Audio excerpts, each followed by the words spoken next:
Yo, what's good, my beautiful people, and thank you for tuning in to another Sistas review.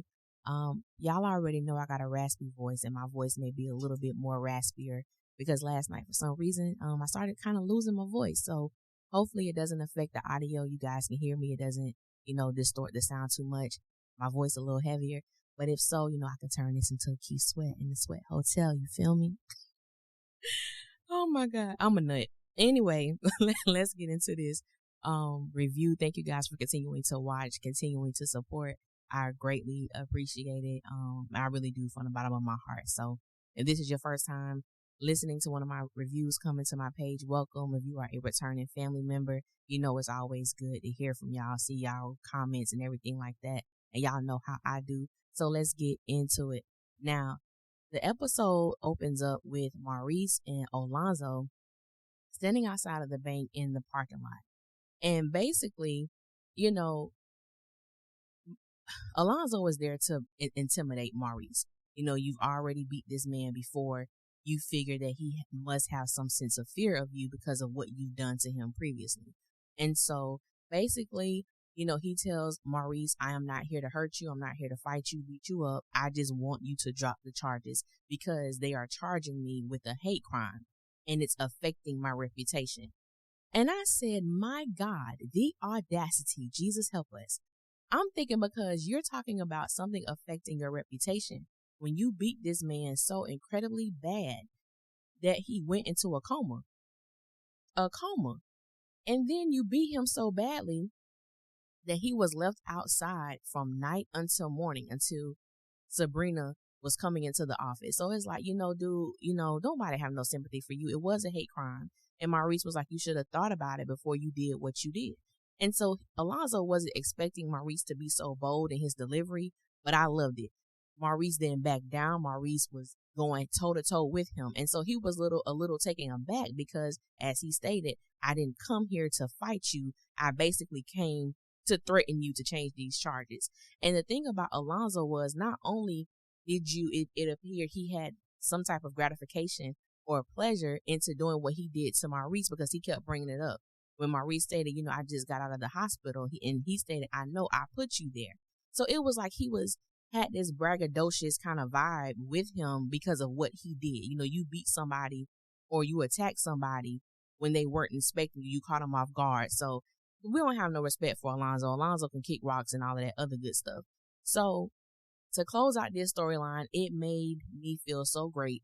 And it did my heart great joy to see Maurice get the vindication for himself that he so rightfully deserved. Because I'm thinking, Alonzo, dude.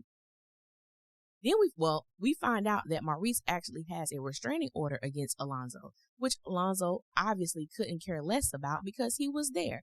And then my thing is, if you didn't want to come off as threatening, why are you showing up at this man's job at nighttime when he's by himself? So, like I said, we have no respect for Alonzo. And Maurice did say something about, it being the 21st century. You should have an open mind, which I do agree with. However, no one should be hit on regardless of your sexual preference if they're not feeling you or if they not, if they don't subscribe to what you subscribe with in your sexual orientation or your sexual expression. However, in Maurice's case, that was not the case. Because if you go back to that episode where Maurice and Alonzo initially spoke over the phone, Alonzo was leading him on. Alonzo already knew what he was going to do to Maurice. However, he led him on as if he was game. So I don't blame Maurice for leading Alonzo on because none of that actually happened. It was Alonzo basically making Maurice believe that he was down with what he was down with. So as I stated, it did my heart great joy to see Maurice put the smackdown on Alonzo, and not only put the smackdown on him, he slapped him. He backhanded him, and I'm just like, this is poetic justice. It really is. But big up to Maurice. And I want to address this because this was so funny. So many people were talking about, why is Maurice sweating like that? Alonzo was sweating too, but he wasn't as bad as Maurice. But I'm just going to say, I don't know if you've ever had the opportunity to be on a set. If you've had the opportunity, you know that sets are cold as I don't know what. They are extremely cold. That's why you see a lot of actors and actresses have on robes or these heavy jackets when they're waiting for their turn to perform. And that's because it's cold. However, the lights that they are under are so bright and they are hot as hell. If you've ever been under professional lighting, they are hot as hell. So that's where the sweat comes from. And they're filming at night in Atlanta in the summer. I know it was hot as hell. So that was the reason why we saw the sweat. And Maurice wasn't the only one. Some of the ladies were sweating while they were at dinner. But, you go back and see it for yourself. Moving on. So we're going to go to Danny and Sabrina were the first ones to arrive at dinner. Now, let me say, I was thoroughly humored by Danny on last night's episode. For those who've been listening, y'all know she's my least favorite. Her and Andy are my least favorite sisters. Sabrina been getting on my nerves for the last few weeks. She got on my nerves last night too. So for 4 weeks in a row, for a whole month, Sabrina has gotten on my nerves. We're going to get to that in a minute. So I really enjoyed Danny, and I love seeing Danny in a happy place, because when Danny is in a happy place, her humor or her comedic timing, it comes off as humorous, and it's not disrespectful or distasteful or hurtful. And I think a lot of times when Danny is not happy with Danny lashes out at the other women. It comes off as a joke, but deep inside it's hurtful. And it comes off like that. So I really, really enjoyed Danny on last night. She had me rolling the entire time. So big up to Manon. She had me laughing the whole time. So Danny and Sabrina were basically making small talk until the other ladies arrived. And so Sabrina was telling Danny that, she was going to have Calvin. She was going to have Calvin drug tested, and Maurice was going to do it. And in my mind, I'm still looking at her like, Sabrina, sis, you have a good head on your shoulders.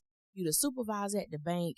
You got a good job. You just out here just being reckless because you just won't ask this man a simple question. And I still do not understand the reason why. She just won't ask him. So you're going to have Maurice do your dirty work, which, we know he already did it. She don't know that as of yet. But it's like, I don't understand why you just won't go out and ask this man what you need to know. It makes no sense. So when she tells Danny that he was going to be moving in with Maurice, Danny would have been just like everybody else responds. Well, I thought he was paid. I thought he had bread. So, what's the deal? Then Sabrina informs her that, when his dad died, he was responsible for the medical bills and things of that nature. And, he ain't banking like that no more. So Danny already knew that Sabrina had checked that man's bank account. Sabrina lied initially, and then she, retracted herself and was like, well, he ain't got a lot in there. And Danny was like, I knew you did it. Like, I knew I'm rubbing off on you. And so Sabrina acted as if she was proud of herself. And then when she was talking about Calvin moving in with Maurice, she was like, yeah, because if he move in with Maurice, he's going to need a drug test. I'm like, hell, but that doesn't make a bit of sense. So it seemed to me that she was trying to convince herself that she was actually doing the right thing. Even though I believe deep inside Sabrina know that she's wrong as hell and she's foul as hell for doing what she's doing, not only from a personal standpoint, professionally as well. Calvin didn't have any transactions on his account. So sis, why were you in his account? The bank tracks everything. So I'm like, you literally just got back in the good graces of your boss. You were supposed to be suspended for X number of days. She got it down to 3, and then she didn't even suspend you. She let you come back to work. And you almost put yourself, and possibly we don't know what the future holds, but you could have put yourself in a position to truly lose your job, and it would just be on you because you had no business going into his account. That was just foul. That was foul of Sabrina. I didn't appreciate that, and I'm sure Calvin wouldn't appreciate that either.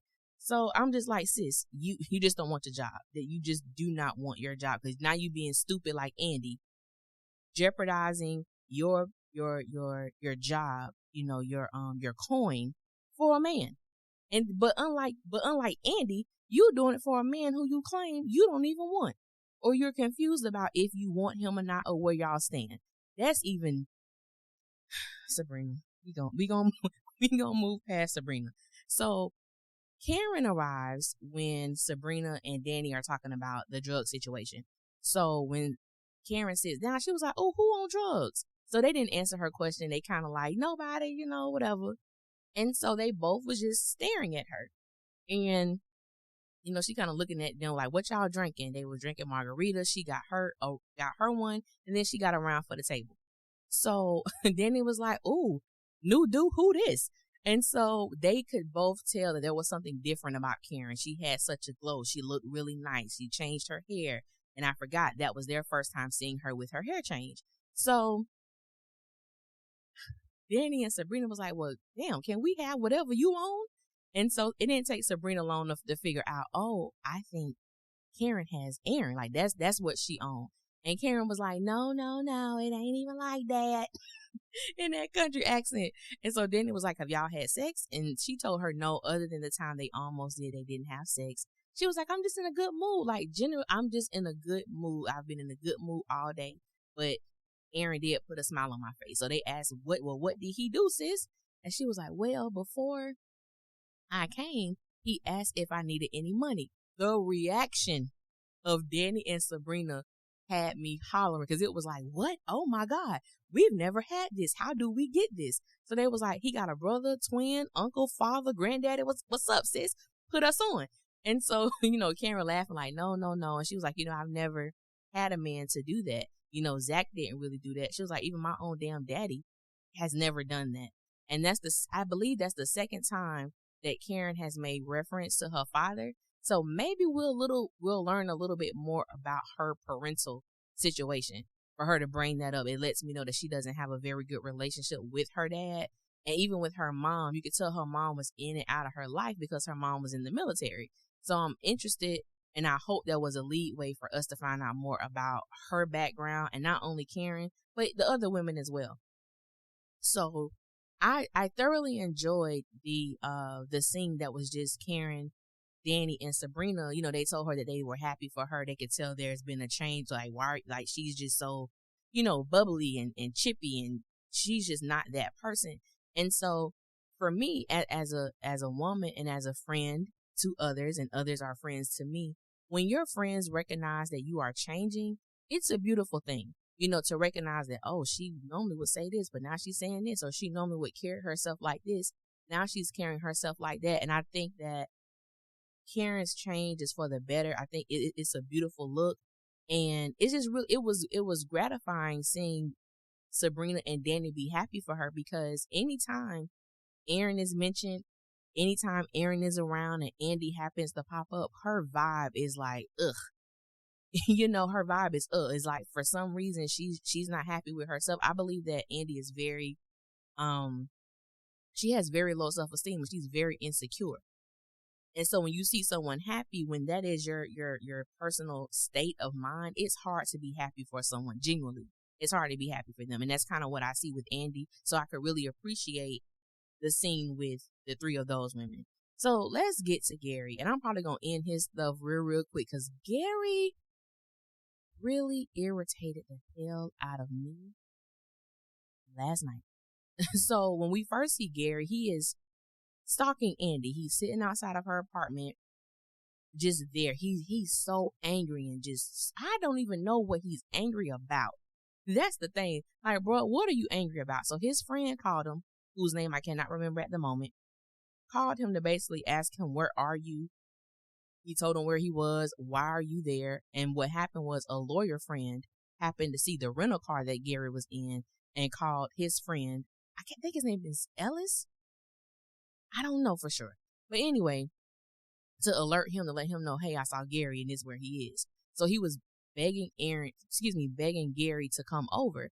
And Gary was like, no, I'm not going over there. Like, he's just all in his feelings. So he actually goes to his friend's house. His friend comes out, tries to get him to go into the house so he can calm down. Gary doesn't want to go in the house. All Gary wants is his money. She better give me my money. I want my money. While I was in jail thinking about her, she was out spending my money. I said, Lord, if he says money one more time, whoo. But he was just like, I'm going to sue her. I'm going to sue her. And I'm like, dude, you gave her this money as a gift. Andy didn't ask you for any money. You had it delivered to her per carrier to her job. You gave her the money. Boy, you can't sue. And you gave her this as a gift. And I think his friend was just so concerned for him, because over the phone he stated, Gary, I know you, and this can go as far as you want it to go, which led me to believe that Gary has done some crazy things before. He's done some crazy things before. He may have done some very harmful and hurtful things, I believe, to Jasmine. I don't believe Jasmine was lying. I can't wait for her to come back. that she wasn't lying about what went down. So the guy's trying to get him to come into the house for dinner. And he was like, no, I'll come back in the morning. I've calmed down. I'll come back in the morning for breakfast. I didn't believe nothing that Gary said. He put on that horrible portrayal of him being calm and at peace with himself. And he just did that so the friend can get out of his car. Because we find out that after he leaves, after the girls have their night out and Andy returns home, homeboy is sitting on the couch. And that's how the episode went off. So I'm like, Gary is crazy. But this is a prime example of what happens when you don't yield to instruction of leaving someone alone, because the warning always comes before destruction. And Gary has given so many warnings, and he has shown himself to be exactly who Jasmine painted him out to be. Yet Andy decided she wanted to, remain in that foolishness. I don't know if y'all able. I'm going to try my best to edit this stuff out, but it's something going on outside of the studio, so it's like chairs and stuff moving. So hopefully you guys can't hear that by the time I edit this. But yeah. So that was the end of the situation with Gary. Now I'm gonna jump to, because I'm gonna end with the girls. So I'm gonna jump to Hayden and Zach. I had about 4 messages in my Twitter, I don't know what you call inbox or whatever. They were basically asking me the same question, just worded differently, about, because they everybody know I don't like Zach. Everybody know I don't like Zach right now. Maybe I'll like him later, but for sure I don't like him first and second season. Did I feel bad for him? Do I have compassion for him by how Hayden treated him? Hell no. No, at all. Why would I? There is nothing for me to have compassion about. There is nothing for me to feel bad about as it pertains to Zach. Now, I will tell y'all this. This is what I believe may happen, and this is the only reason why I would have compassion for Zach. Up until last night, I don't think we were made aware that Hayden was a part of this program with the felons. So I was surprised he even went to the house. I was like, oh, he's in this as well.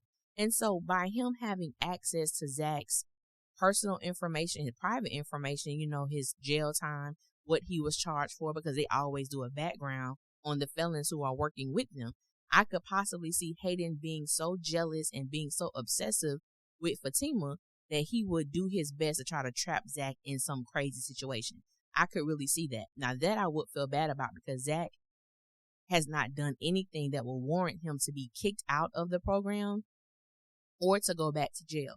Now, no, I don't believe that Hayden was, he was not right, and he did not have any business asking Zach about his relationship, his situation, whatever, with Fatima. Fatima already let you know what it was, bro. That y'all had sex once. Y'all friends. Is not like that with y'all. Move on.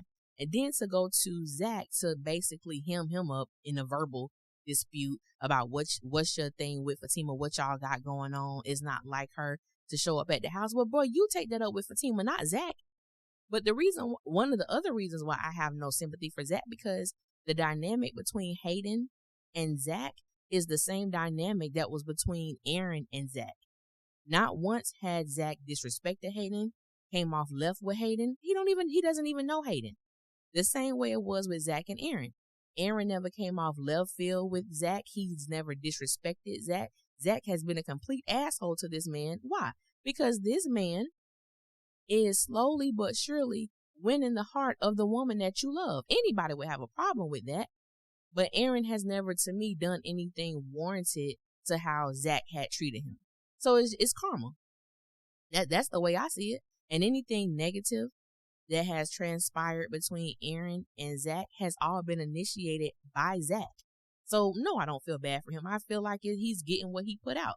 Basically, that's how I feel about it. But knowing Hayden, I can see him doing some heinous stuff like that, trying to get Zach, for whatever reason, taken off out of the program or put back in jail. Now, that I would have a problem with. But other than that, no, Zach is still Zach. And so Fatima arrives at the restaurant. But before she goes in, Zach calls her. And basically, he's letting her know, I'm here by myself. I think I'm going to just go to the house to put some work in. And, she was like, good, I like the way that you're thinking. And so she was like, be careful. And she was like, okay, this is when you tell me to be careful too. And he was like, why you do that? And I'm like, oh my God, Zach irritates the hell out of me. I'm sorry. Zach, he's funny. He's funny, but he irritates me like no other because he whines. He whines all the time. And I'm just like, it is irritating. This woman shouldn't have, in all seriousness, we have witnessed Zach talk to Karen in a warm way.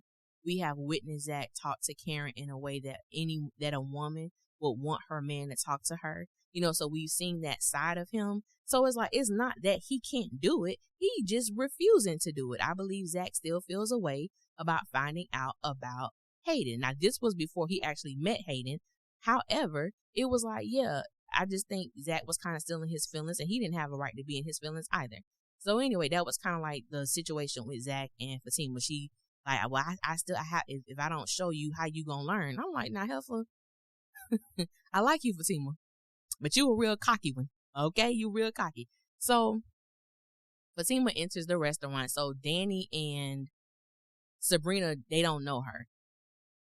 Karen has had interaction with her because Fatima has called Karen before. So that's how they don't know each other, but they have had communication between each other. And I saw some people on Facebook take this thing totally out of context. And they were like, oh, when Fatima was like, oh, so you Karen. Yeah, Fatima, yeah, because Fatima know that's Zach ex. No, she don't. She was like, oh, you're Karen. That's why Karen was like, oh, Fatima. Yeah, because they have communicated over the phone before. Because anytime Andy had an issue or a problem, she crying, she acted funny, Fatima would call Karen. So that's how that happened. So she joins, and, Karen kind of said, oh, this is Andy's assistant. They, made their acquaintance with the other two women. And I like their little vibe. I like their vibe. Everybody thought that Danny was going to realize that was the co-worker or the girl that she was talking to over the phone in Zach's car. But Danny wasn't even on that. I think Danny and Sabrina just was a little suspicious of of Fatima, which I would be too. My homegirl, after all these years, really never mentioned you, and now you pop up and you joining us. Who this? I wouldn't be disrespectful, but in the back of my mind, I would be like, who is this? Is she trustworthy? Can we trust her?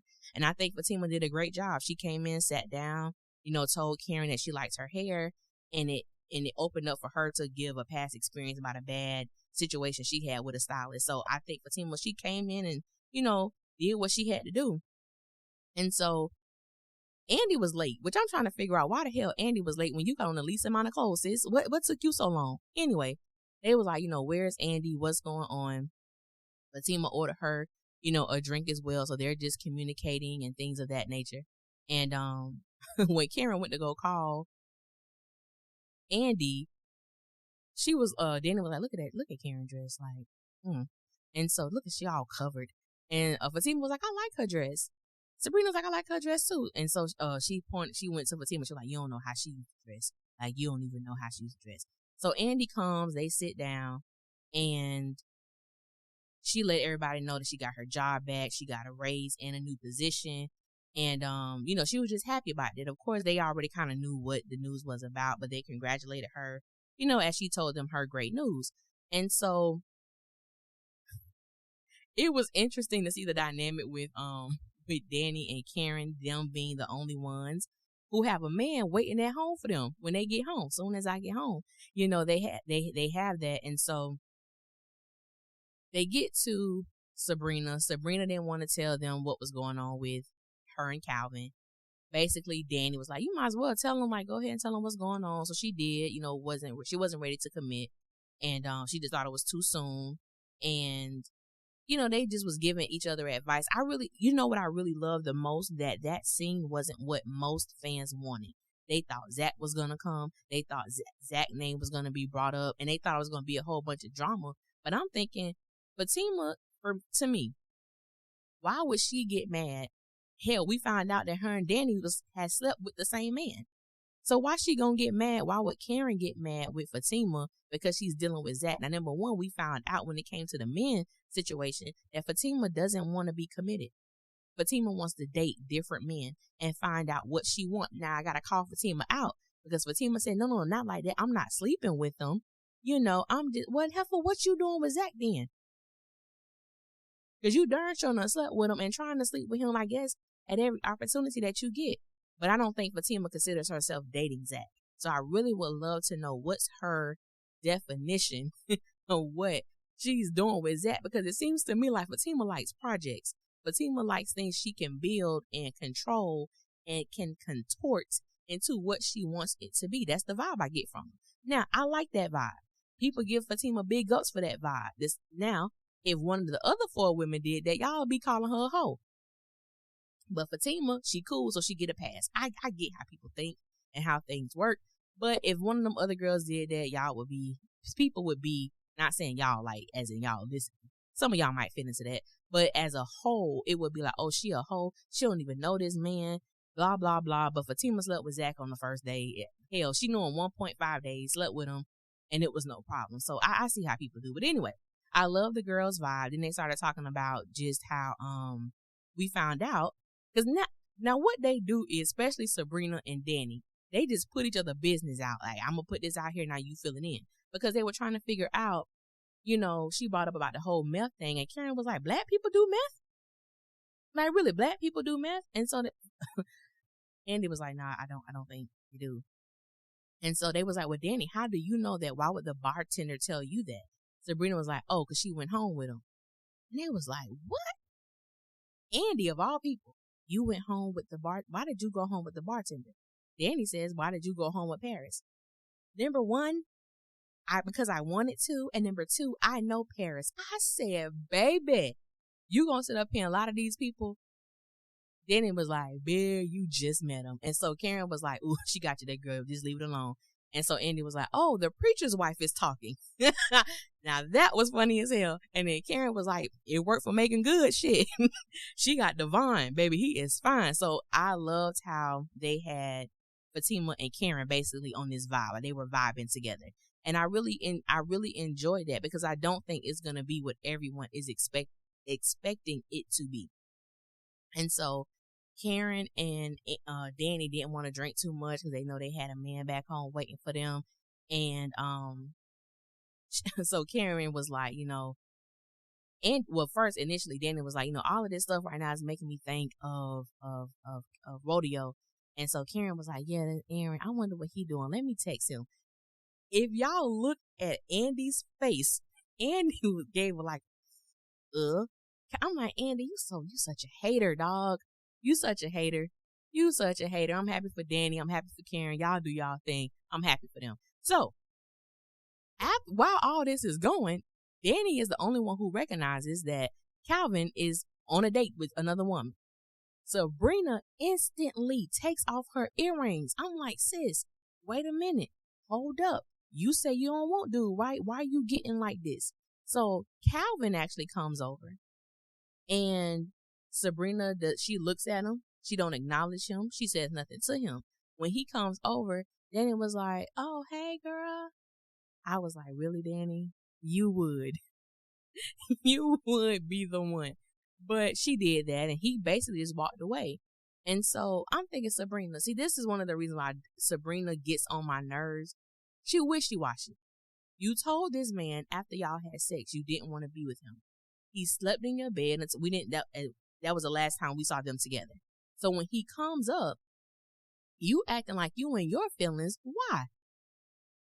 Why are you in your feelings? You don't want him. What he's supposed? I promise, women, we could be very selfish at times, and that was a very selfish moment. Poor choice for Sabrina. You either want this man or you don't. You just said you didn't want to waste his time, and you definitely didn't want to waste your time. So what do you want to do, sis? What do you want to do? I don't understand. But I want to give Tyler some props because he made Fatima a Virgo. I am a Virgo, and he hit it on the head with her personality, with what she does, her actions. I don't even believe she's really a Virgo, because Karen was like, she's a Sagittarius, and I know that Ebony Obsidian is not a Sagittarius. So it was like, that was a good trait from a Virgo. From a Virgo to probably a make-believe Virgo, Tyler hit it on the head. He mustn't have dealt with a Virgo before. But all the girls, they was ready to leave. Like, the girls was ready to leave, especially Danny and Karen. They trying to get back to their people. Andy was like, she having a good time. We're having fun. And Karen was like, this is fun. yeah, this isn't fun. Okay, we ready to go. So she was like, yeah, we get the check. And so Andy had paid for everything, and they left. They left, and everyone went their separate ways. But before that, when Fatima made the statement that she just dates, sometimes she's dating 2 and 3 men, it lets me know. I think this was for Tyler to write a character flaw. She dated a man 3 years ago who was on drugs and who was stealing from her, and she stated that she let him steal because he could put it down. And so it was like, okay, Fatima, she's a boss, she's that, but at the end of the day, Fatima is still a woman who was stigmatized by the same man who obviously Danny was stigmatized over too. So I'm like, I don't give Fatima no big props like that yet, because I don't know much about you, sis. And the more I know or find out about you, I'm like, yeah, you really ain't no better than these other ones over here. People giving her major props. She that. I just say continue to watch, because I think not the fall of Fatima, but I believe Fatima is a lovable character, but I just can't wait to see what all is exposed about Fatima, not in a negative way, but just exposed about, how did she become how she became. I believe Fatima definitely has walls up. I believe she likes Zach. I just don't think she likes Zach, but she's not really into the man that Zach is now. So I think she's trying to form and fashion him into a man who she can possibly see herself being with. That's how I see Fatima. That's really how I see Fatima. I think I touched on everything. My virtual friend brought up something. I try not to read it because so much of what he said was a part of my review. But I do, even though Gary is hard headed and all of that, I did appreciate the fact that Tyler wrote a friend for him, not just his lawyer, but for this man to be a caring and considerate friend. Because I know they have the show, bruh, but I would like to see some brotherly camaraderie in Sistas, because most of these men are just on their own. They don't have a friend. They don't have, someone they can kick ideas off of. I know that Aaron expressed that he told his friend about, Karen. That was in season 1. But you don't really see these men, I'm going to go kick it with my homeboy, my dude. You don't really see that. So I was glad to see that dynamic between Gary, and I believe his name is Ellis, or whatever his name is. It was good to see that. So I'm super excited because we only got 2 more episodes of Sistas before the mid-season break. So episode 11, I think, is entitled The Hot Stove, and episode 12, I don't think they released the title of the show yet. But judging from the previews, they always release 2 previews. One that comes on after the show, and then there's one that almost immediately is uploaded on their Twitter page and their IG page. Man, go follow them, because the preview that they posted on Twitter and Instagram is completely different from what Gary popped up at. And he's at Andy's house again, so he must leave and come back, and it's like he's choking her. He's hugging her so hard, and she says, "Gary, I can't breathe," and she starts coughing. So I don't know what happens. He's crying. Now he's on the road. He called somebody, let them know he did something bad. He, it looks like he got into an accident. So I'm like, man, this next oh my God, I cannot wait. I'm super excited to see what's going to happen before we go on this break. So thank you guys for listening. That ends the review. I hope I got everything. I don't remember all of it, but I hope I did. I hope so.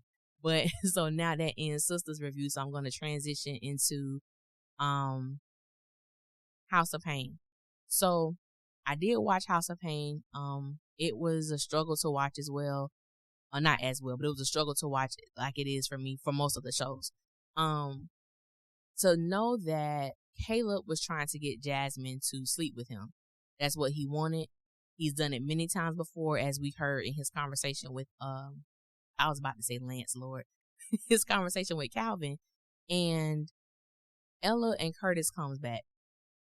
And for me, I know that House of Payne is a comedy, but it seems like in those more serious moments, it could be a very valuable lesson to be learned, because we find out that Caleb is 17.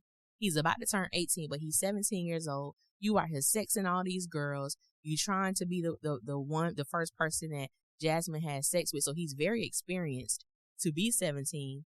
And I'm like, let's talk about that. Let's talk about you being 17 years old with all of this experience, and you're a drug dealer, and you are the son of a pastor. Your parents don't know nothing that you're doing. That's hard for me to believe. You know what I'm saying? So it's like touching on topics like that, or the way that Curtis was responding. Like, yeah, she may always be little Jasmine in your eyes, but little Jasmine has bloomed into a young woman whose desires, whose wants, whose perspectives and the way that she views life should be respected as well. And so it was just kind of taken overboard to me, with the whole dynamic with Curtis and Caleb, because in my mind, I'm like, why is no one calling her parents? Why is no one getting Janine or CJ involved? Not for her to get in trouble, but to say, hey, this is what's going on. This is whatever, instead of it being treated like a joke. You know, you trying to do something with my little Jazzy and you, and I'm just like, why? Why? So I'm trying not to be critical. It just wasn't the way that I would have loved to see the follow-up of Calvin catching a young boy in the house with his cousin, you know. And so I think men always get a reality check if they have like a sister or a little cousin or something like that, because it's like, well, the girls you was messing with when you were that age was someone's daughter, someone's cousin, you know what I'm saying, someone's friend, someone's niece, whatever the case may be. You didn't care about that. You had one thing on your mind. So now it's Jasmine's turn, or it's Jasmine's in that age bracket to experience sex or decide if sex is what she wants right now. And the way that I thought Calvin handled it pretty well. But when Curtis them came, it was just like, oh, here we go. I knew it was going to be crazy, outlandish, and it was. He told Caleb to meet him in the kitchen, and Caleb ended up running and he left.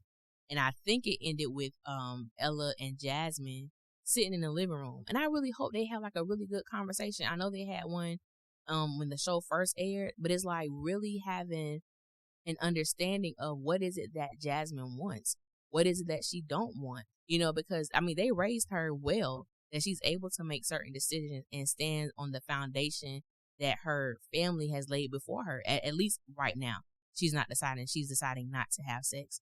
So, you know, I just think they went overboard, because it was like, what's going on? They must have said what's going on like 20 times. Y'all know what's going on. He's trying to have sex. Period. That's what's going on.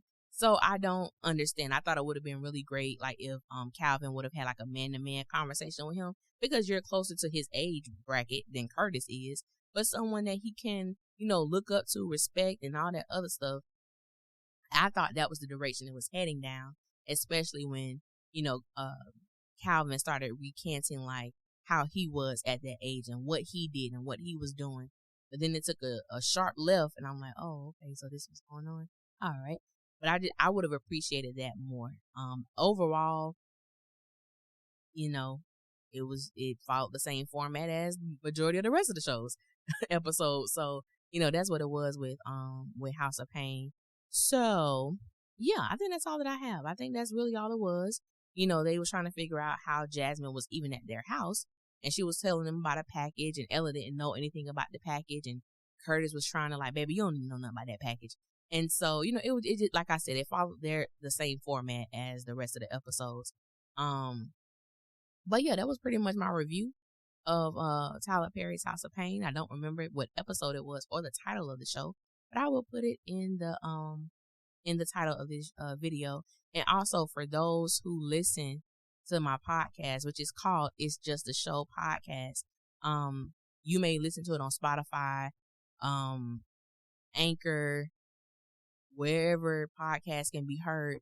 If you would like to comment or get in on the discussion, you have to do it on YouTube. I do post these reviews on YouTube as well under my page, Hustle Queen Lee. So make sure, you know, there's nothing wrong with you listening on Spotify. I appreciate all the views. But if you want to be engaging with me and other people who watch the shows, just come over to my YouTube page. That's hustlequeenlee.com. You can come to my Instagram page as well, which is Hustle Queen Lee as well. And you can click the link and you can follow and see all the things that I have going on. So we are approaching 40 minutes on this review. I think I've taken up much of your time, and I appreciate you for listening. And I do appreciate you guys for listening. I look at, you know, the stats of the videos, and you guys really do listen. The numbers are amazing. So I appreciate that. I thank you for your continued support. And y'all be safe out there until next week, until next time. I'm working on some special videos to bring y'all about sisters and everything like that. Some people have requested certain things. So if you would like to request, you can always inbox me, message me, DM me, email me, whatever. All of that is listed in the description box. And I will holler at y'all later. Y'all be safe out there until next time. Love y'all. Be good to people. But most importantly, be good to yourself. I will holler at y'all later.